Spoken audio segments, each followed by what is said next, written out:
એક મોટી ખબર મુંબઈની જાણીતી લીલાવતી હોસ્પિટલમાં કાળા જાદુ અને કૌભાંડના આરોપથી ખળભળાટ મચી ગયો। લીલાવતી હોસ્પિટલ ચલાવતા ચેરિટેબલ ટ્રસ્ટે આરોપ લગાવ્યો કે તેના ભૂતપૂર્વ ટ્રસ્ટીઓ અને અન્ય સંબંધિત વ્યક્તિઓ દ્વારા 1500 કરોડ રૂપિયાથી વધુના ભંડોળનો ગેરઉપયોગ કરવામાં આવ્યો છે। લીલાવતી હોસ્પિટલના નાણાકીય રેકોર્ડના ફોરેન્સિક ઓડિટ દરમિયાન આ કૌભાંડ સામે આવ્યું હતું।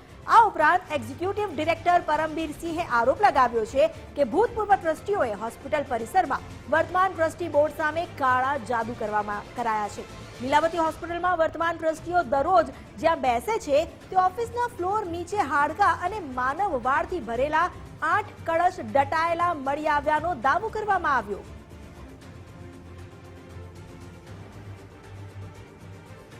हमारे साथ जोड़ाई गया है सहयोगी विजय देसाई। विजय, લીલાવતી હોસ્પિટલમાં જ્યાં ચોંકાવનારો આરોપ લગાવવામાં આવ્યો છે, કાળા જાદુ કરવામાં આવ્યો, શું વધુ અપડેટ્સ મળ્યા છે? ચોંકાવનારો આરોપ ખુદ લીલાવતી હોસ્પિટલનું જે ચેરિટેબલ ટ્રસ્ટ છે એના દ્વારા જ કરવામાં આવ્યો છે। જે ભૂતપૂર્વ ટ્રસ્ટીઓ છે ને કેટલાક મળતિયાઓ છે તેમના દ્વારા કયા પ્રકારે હોસ્પિટલની અંદર ટ્રસ્ટમાંથી રૂપિયાઓની ઉચાપત કરવામાં આવી છે ને તેને લઈને અત્યારે જે પ્રેસ કોન્ફરન્સ છે જે ગઈકાલે યોજી હતી તેમાં સ્પષ્ટ કર્યું છે। અહીંયા બે બાબત ધ્યાન દોરી રહી છે કે સૌથી પ્રખ્યાત મુંબઈની આ હોસ્પિટલ લીલાવતી હોસ્પિટલ છે કે જેમાં અનેક સેલિબ્રિટીઓ ત્યાં સારવાર માટે જતા હોય છે અને જાણીતું નામ છે।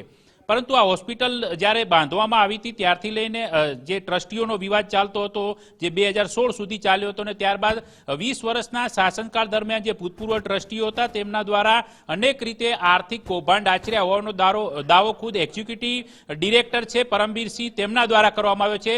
પ્રેસ કોન્ફરન્સમાં ઘણા બધા આરોપ લગાવવામાં આવ્યા છે કે પૂર્વ ટ્રસ્ટીઓએ કયા પ્રકારે અહીંથી રૂપિયા લઈ જઈને દુબઈની અંદર રોકાણ કર્યું છે, જ્વેલરીની અંદર રોકાણ કર્યું છે। આ ઉપરાંત કુલ મળીને 1250 કરોડના કૌભાંડની 7 લોકો સામે બાંદ્રા પોલીસ સ્ટેશનની અંદર પરમ દિવસે એફઆઈઆર પણ કોર્ટના આદેશ બાદ દાખલ થઈ છે। આ ઉપરાંત એક ગંભીર આરોપ એ લગાવ્યો છે કે જે ઓફિસ છે જે એક્ઝિક્યુટિવ ડિરેક્ટરની એ ઓફિસ સહિતના કેટલીક જે ઓફિસોની અંદર જે ભૂતપૂર્વ ટ્રસ્ટીઓ અને એમની સાથે મળેલા જે લોકો હતા તેમના દ્વારા કાળો જાદુ કરવામાં આવ્યો હતો અને તેને લઈને પણ એફઆઈઆર દાખલ કરવા માટે કોર્ટની અંદર અરજી કરવામાં આવી છે।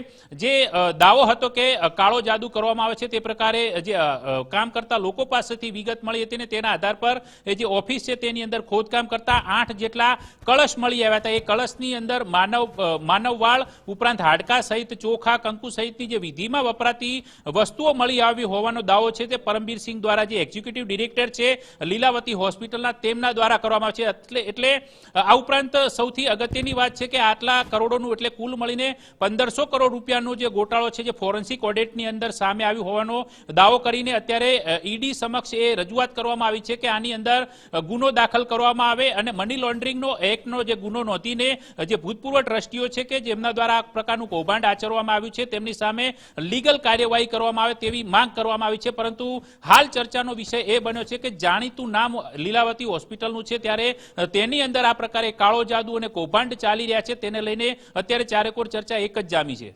જી, આભાર આપનો જાણકારી આપવા માટે। લીલાવતી હોસ્પિટલમાં જે આ ખબર સામે આવી છે તેને લઈને ચર્ચાઓ જગી રહી છે કારણ કે એક તો લીલાવતી હોસ્પિટલ જે સૌથી મોટી હોસ્પિટલ પૈકીની એક છે મુંબઈમાં અને ત્યાં જે વિવાદ ચાલી રહ્યો હતો વિવાદનું શમન તો ન થયું પરંતુ વધુ એક વિવાદ ઉભો થયો।